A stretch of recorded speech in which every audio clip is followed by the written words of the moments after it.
Good morning, ladies and gentlemen. I hope everyone had a nice weekend. Got up this morning to snow. That was just fantastic. Anyways, got my coffee, and I guess I'm ready to go. All right, so today we're going to deal with relationship between Kp and Kc. We're going to deal with reaction quotient, and we're going to actually start what are called ice tables. All right, so that's the plan for today. All right, so let's start.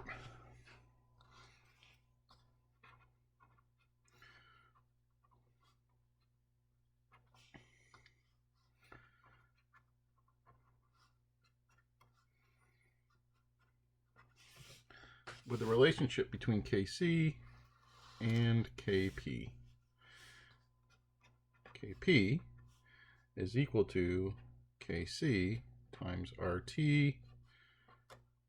to the delta n.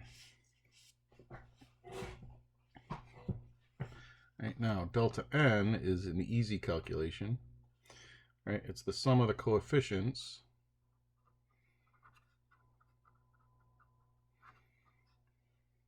of the gas products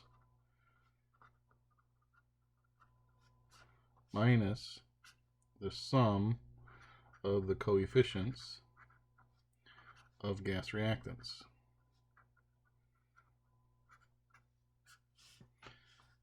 R is our gas constant. We're going to use 0.0821 liter.atmospheres mole.K. So we're going to have to be in Kelvin. So T is absolute temperature.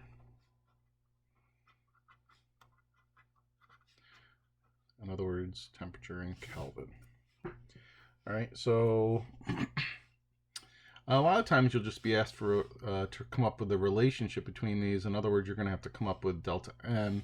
All right, so let's try a problem like that first. So let's say we have reaction 2NO gas plus Cl2 gas is in equilibrium with 2NOCl gas at some temp T.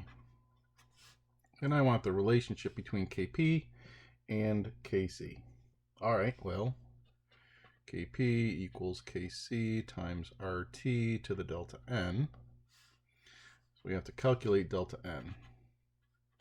So delta n is the sum of our gas products coefficients. Okay, so there's only one.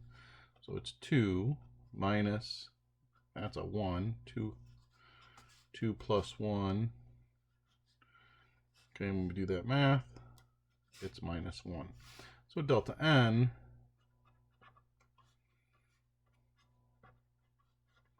is a negative 1, which is really just making this RT, all right, inverse. So Kp is equal to Kc over RT.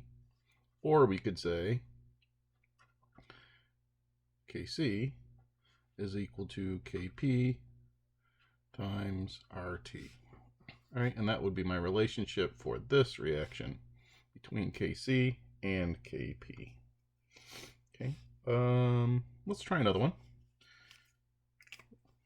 I want to come up with a relationship again. All right, so again, we're at equilibrium at some temp T. And we have 2NH3 gas going to, we're in equilibrium with N2 gas plus 3H2 gas.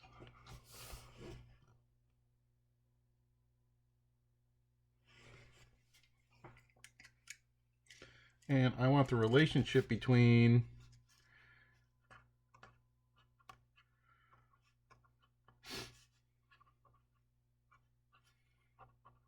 Kc and Kp.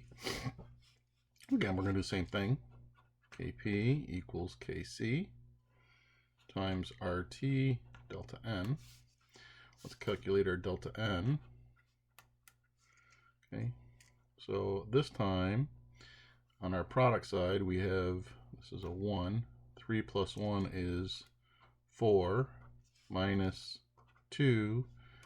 Okay, so this time n is squared. So Kp equals Kc RT squared. So this would be the relationship for this reaction between Kp and Kc. Oops. Now, you can actually do some math. All right, so we're going to use this problem. Okay, we're going to use this relationship for this reaction.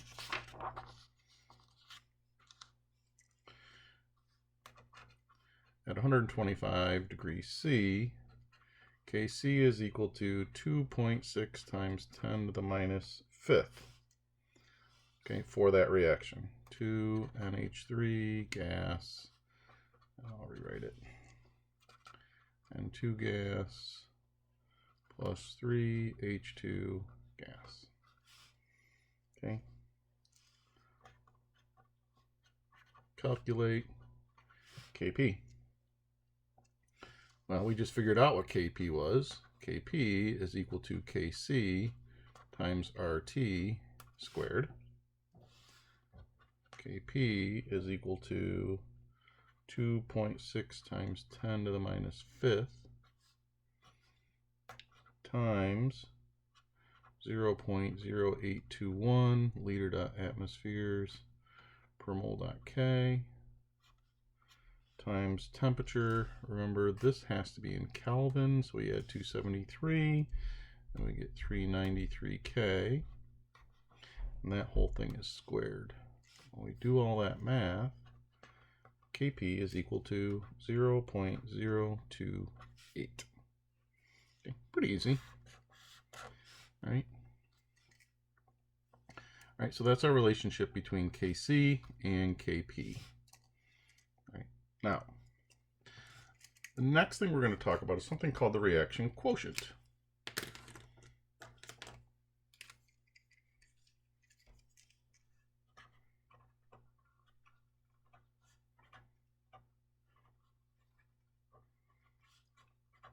And it's Q. Okay. And the reaction quotient is a number obtained by entering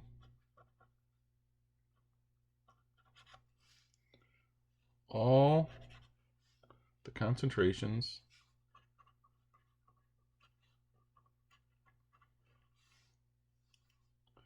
into an equilibrium expression.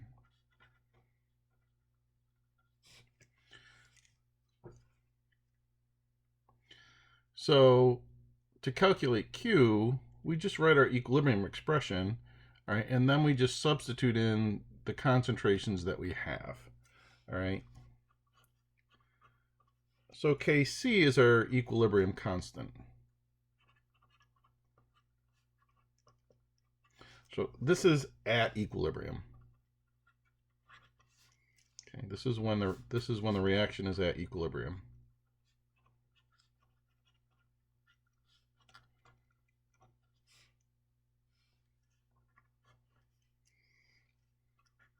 So if the reaction is at equilibrium, that means Q is going to equal Kc or Kp, whatever you're in. Well, if we're not at equilibrium, if Q is less than Kc, the reaction will move in the forward direction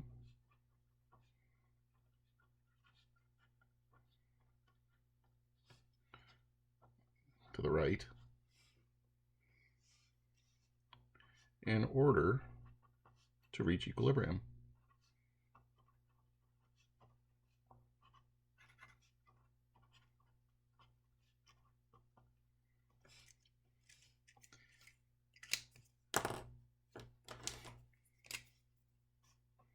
Well, if Q is greater than Kc,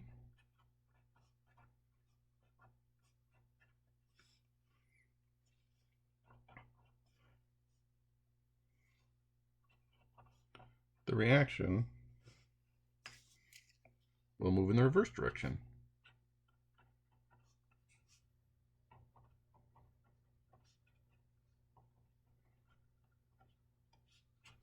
Or left to reach equilibrium.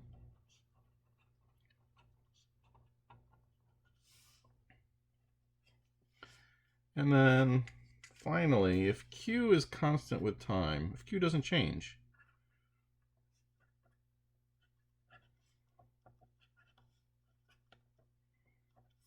that's telling us the reaction is at equilibrium.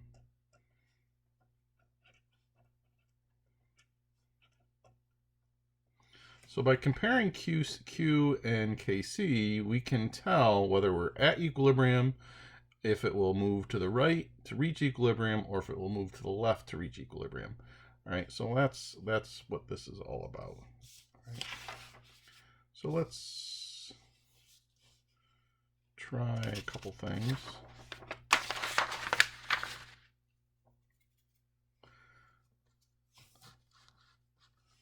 So let's say that I have O2 gas plus 2 SO2 gas,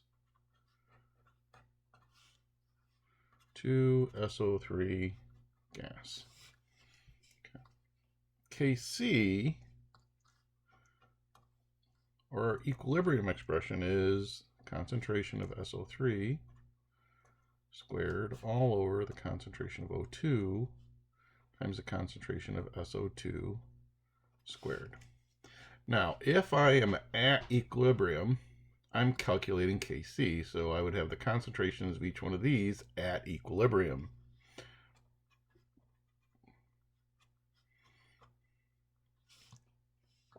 To calculate Q, or QC, and it's just like the C is for concentration, so we could have QP, QC, we would use the same exact thing.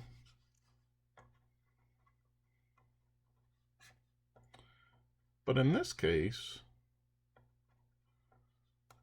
okay, for this guy, it's not necessarily at equilibrium, all right? So these are just some, it'll give us some numbers, some concentrations, and we'll plug them in here, and we'll get a Q, all right? And then what we can do is we can compare Q and C, all right? So this is the reaction quotient, all right? So if we compare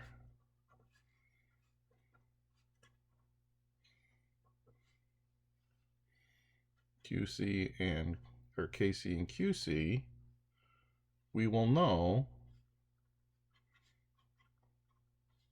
what the reaction will do.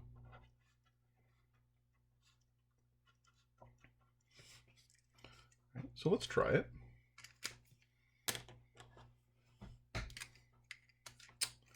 So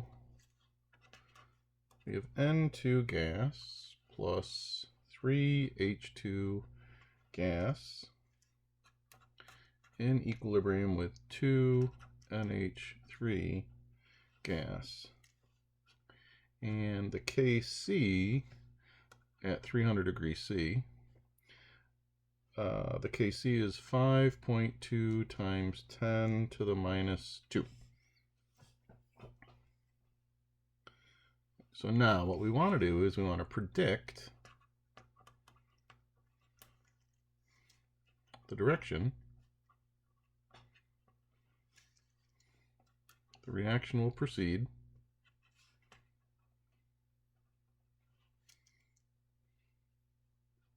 to equilibrium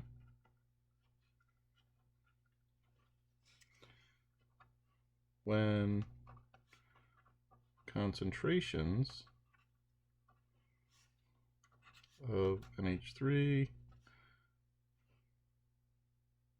N2, and H2 are 0.001 molar, excuse me, 0.001 molar and 0.002 molar, respectively.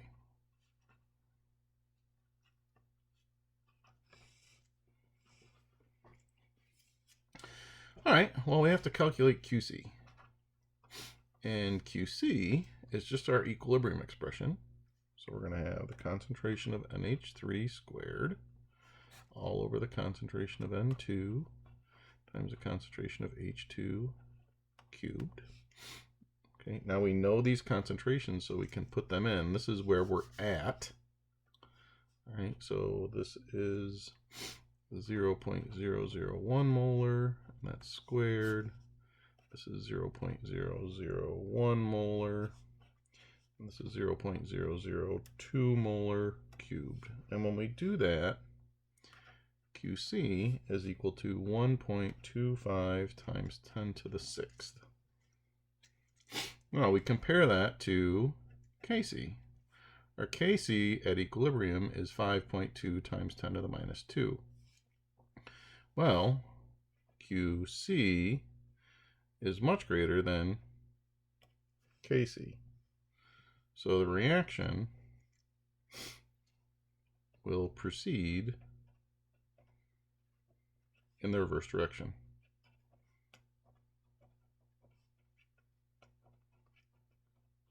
To reach equilibrium.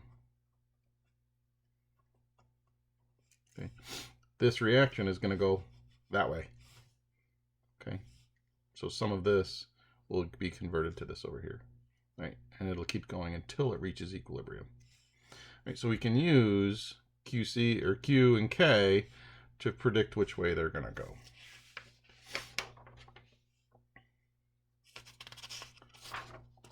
All right, let's try another one that's just a little bit different.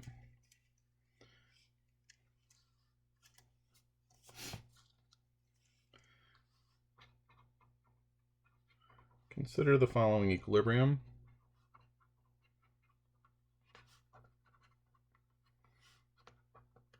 At 383K. So we have N2O4 gas in equilibrium with 2NO2 gas, and Kp, pressure, is equal to 12. Right? The problem is predict the direction in which the reaction will proceed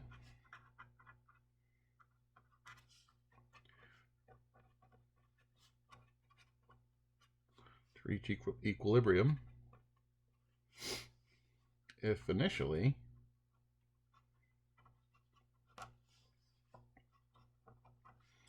there is 0.10 moles of N2O4 and 0.20 moles of NO2 in a 1.0 liter container. Now I'm doing this for a reason because I need you to understand that you may have to use some of the other gas law stuff. All right, so we're in pressures. All right, here we're in moles, so somehow I got to get it from moles into pressures. All right, and to do that, we're going to use PV equals nRT. Right? Yeah, I know it's been a while, but he's our friend. We want pressure, so pressure really is nRT over V. Okay, let's calculate the pressure that's being produced by the N2O4. All right, so P of the N2O4 is equal to the number of moles, 0.10, times our universal gas constant, times our temperature in Kelvin, all over our volume, which is 1.0. We do that math, it turns out this is 3.1 atmospheres. Well, that's our pressure of our N2O4. Now we have to do the same exact thing for the pressure of our NO2.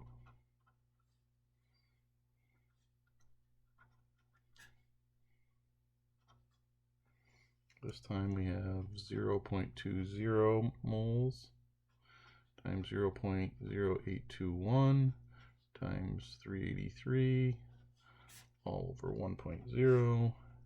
We get 6.3 atmospheres.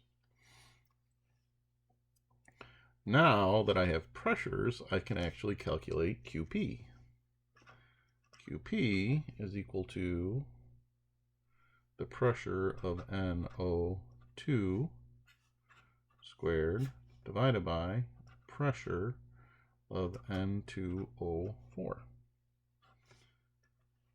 we get 6.3 squared all over 3.1, and that gives us a QP of 12.8.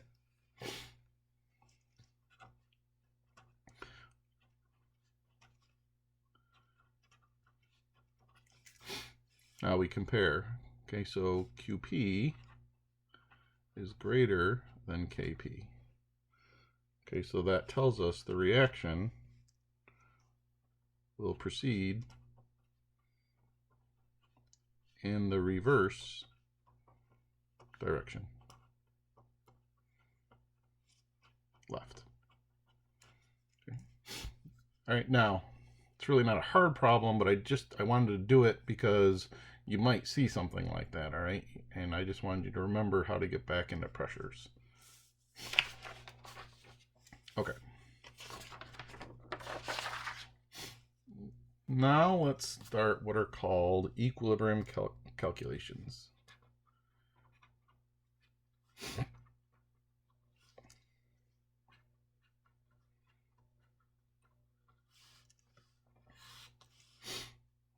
Okay. These are pretty important. We're going to be using them the rest of this unit, and we're going to be using them in the next unit with acids and bases. All right, so we're going to use what are called equilibrium tables.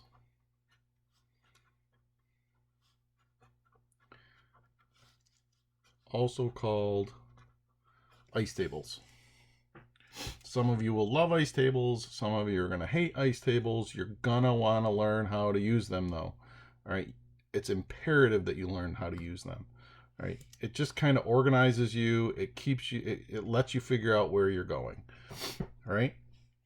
So the way I'm going to show this to you is I'm going to show you a table, and we're just going to do a problem with an ice table. All right. So initially you're going to be given a whole bunch of stuff, okay, in a problem, and then eventually we're going to be calculating a K probably.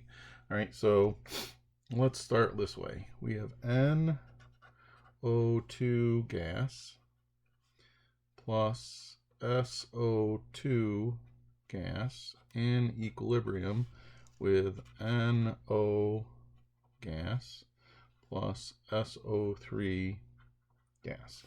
Now, do me a favor, when we're doing equilibrium calculations in these ice tables, just make sure we're balanced. All right, and in this one we are, and I'm doing a nice simple one, so my coefficients are all ones, right, and that's going to make a difference. All right, so when I say make an ice table, you're going to do this.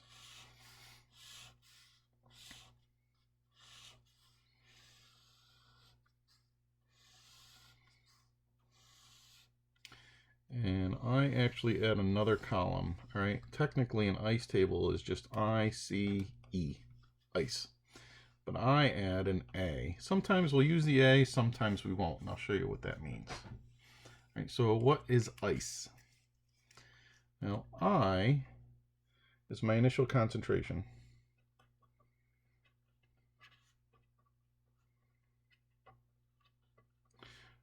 Or partial pressure.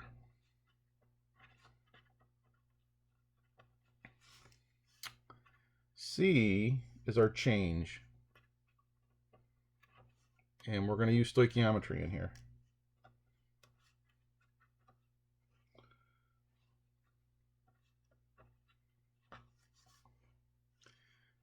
E is our equilibrium concentrations.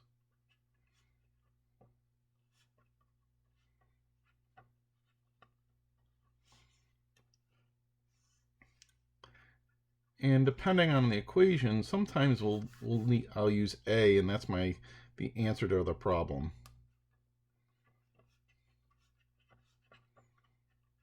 All right, you won't always have to use A, and you'll see what I mean. All right, so now let's go ahead and do a problem using this table. All right, so we need some information or a problem. So let's say a 4.00 liter flask is filled with 1.0 moles of the 4 compounds.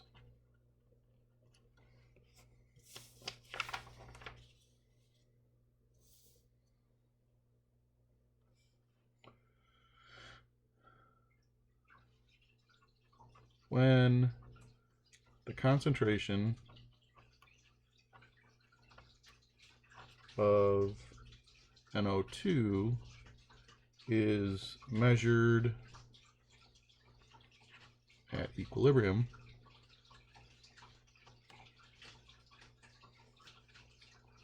it is 0.261 molar.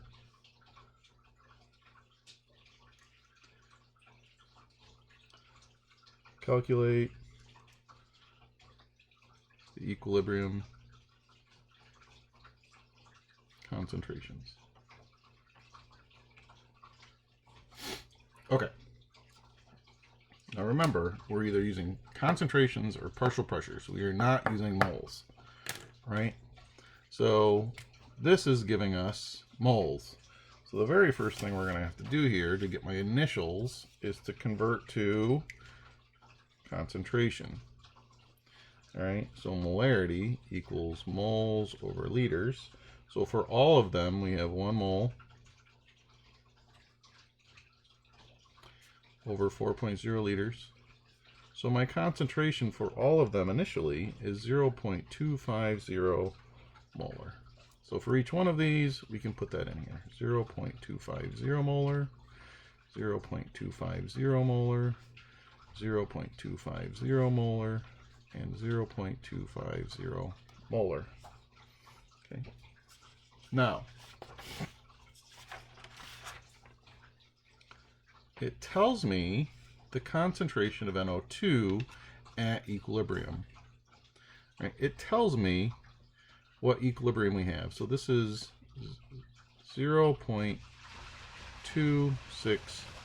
So initially, it's at 0.250. It's going to go to 0.261. So that means this side is going up, right? Which means this side is going down, right? So if it's going up, the change is positive. If it's going down, the change is negative. Okay. So now let's say that my change is x, right? And my change is x times the coefficient. So it's x times 1, x times 1. This side, it's going to go down by x. This one's going to go down by x minus 1, or x times 1. This one's going to go down x minus 1. All right, now, to get the equilibrium, we add these. Okay, so my change, the change is x multiplied by the coefficient. To get E, we add lines I and C. Okay, so at equilibrium, this would be 0.250 molar plus x.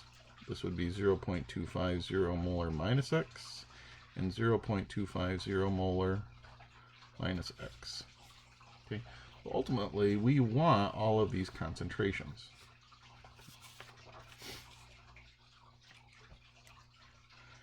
Now, we can actually figure out what x is. Okay, we can figure out what x is. we know that 0.261 is equal to 0.250 molar plus X. So our change has to be 0.011 molar. Okay. So that means this is going to go up by 0.011. This is going to go down by 0.011, and this is going to go down by 0.11. So we can go back here and we can figure out what these are. Now, it should make sense that if these are both going up by X and they're both starting at the same concentration, they should end at the same concentration. So we know that this is 2.61 molar. If I add 0.011 to here, we end up with 0.261 molar again. Now I'm going to subtract it off, and I should get 0.239 molar and 0.239 molar. Okay. And those would be my concentrations. Now, the last thing you're going to do probably is you're going to calculate your K.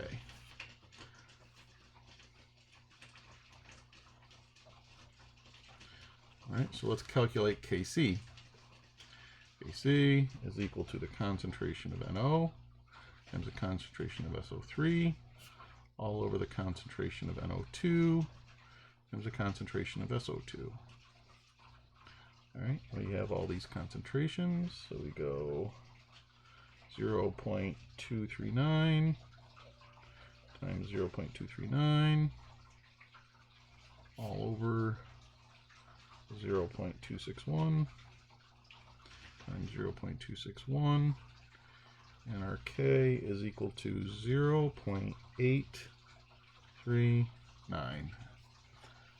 Okay, now this is our first attempt at a nice table. Okay, there's lots of variations, which is a good and that's a bad thing. All right, so this will organize us, but you just got to make sure you understand how to fill out this table, and we're going to do a couple more.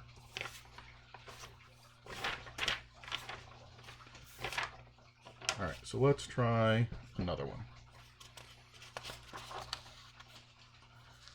So a reaction has an equilibrium constant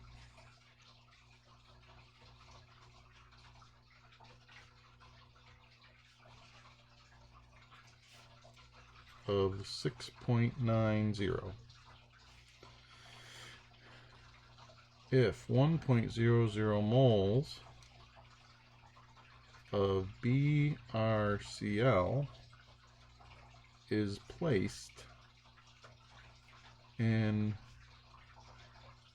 a 5,000 milliliter flask, calculate the equilibrium concentrations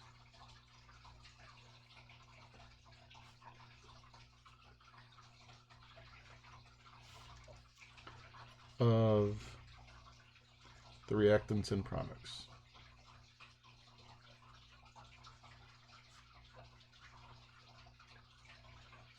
It gives us the equation of Br2 plus Cl2, and these are gases,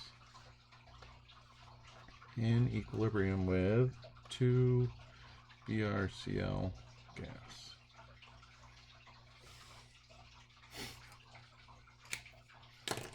All right, let's go ahead and make an ice table.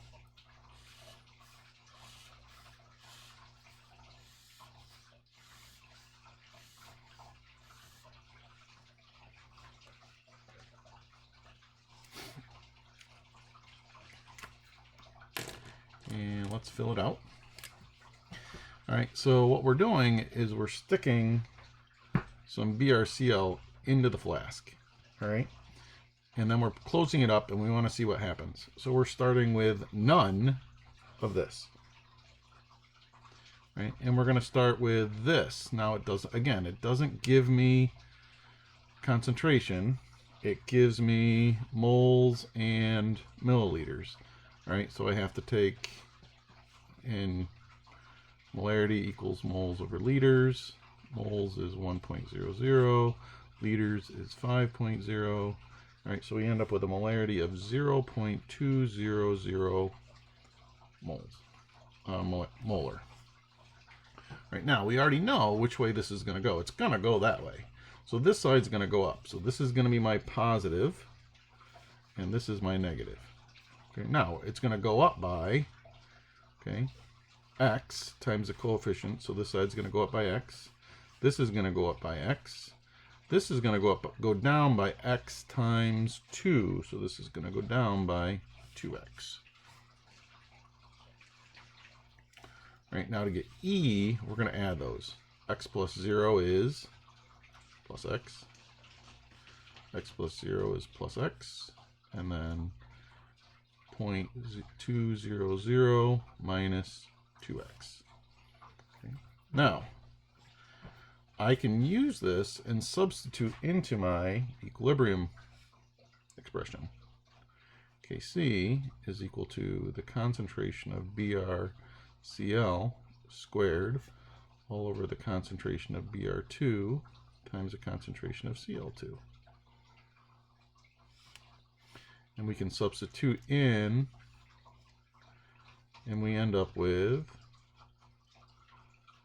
0.200 minus 2x squared all over x times x.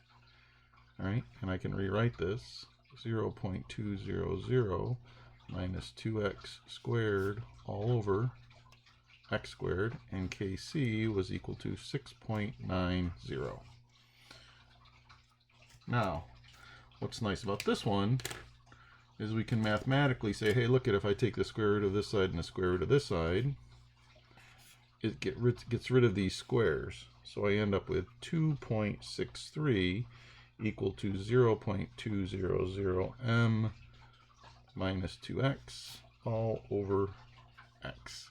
Now I can do some easy math, and it turns out that my change is 0.0432 molar.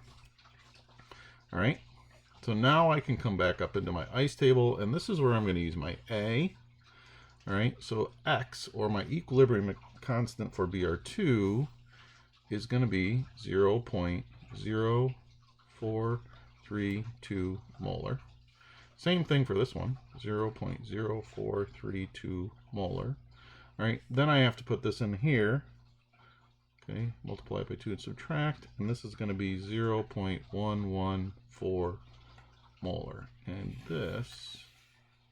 these are my equilibrium concentrations. Those are my equilibrium concentrations. Okay, I want to do one more today. I'll show you one just a little bit different. All right, so let's say that PCl5 decomposes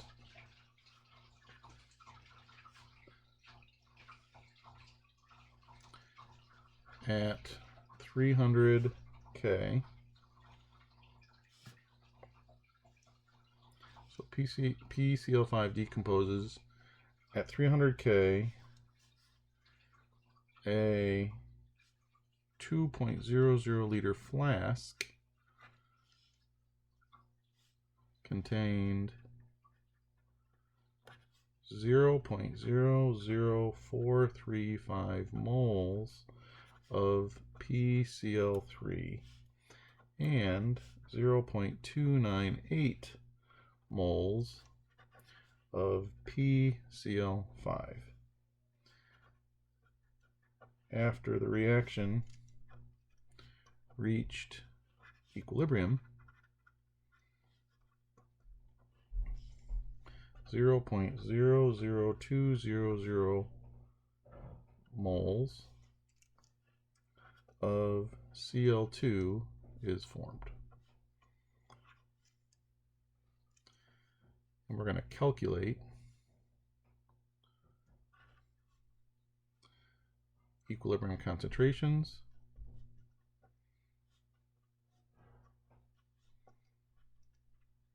and Kc. And the equation is PCl5 in equilibrium with PCl3 plus Cl2. These are all gases. All right, let's start by drawing my ice table.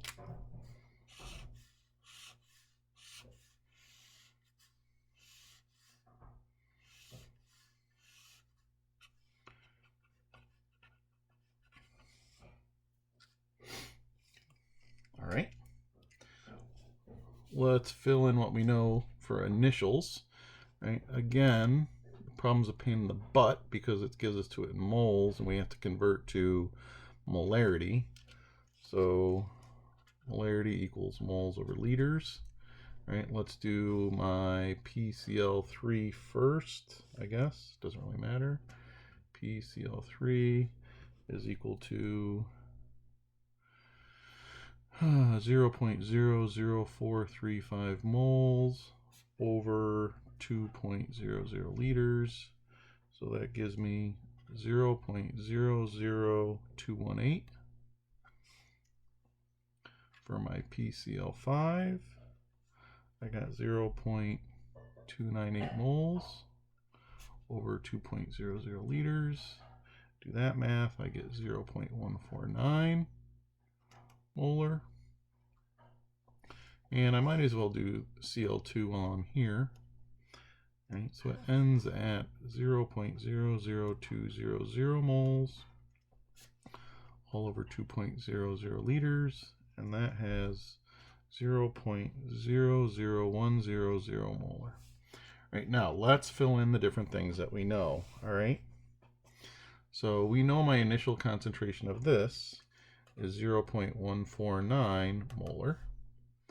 We know my initial concentration of this is 0.00218 molar, and we know this is 0.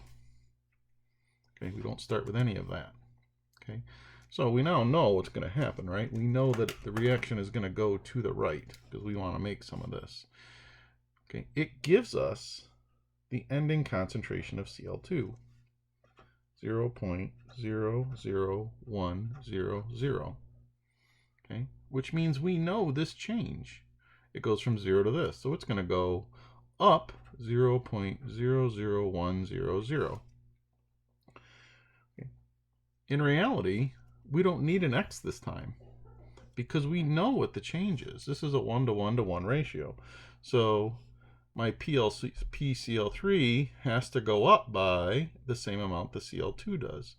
All right, so this is going to go up 0.00100.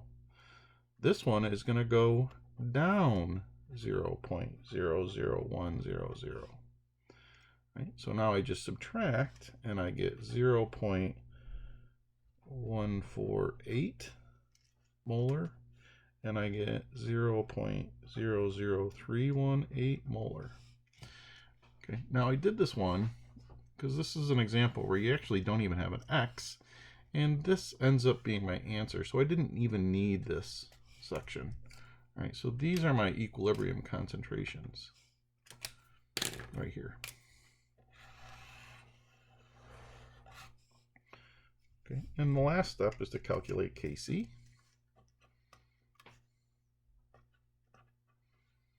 Concentration of PCl3 times the concentration of Cl2 all over the concentration of PCl5.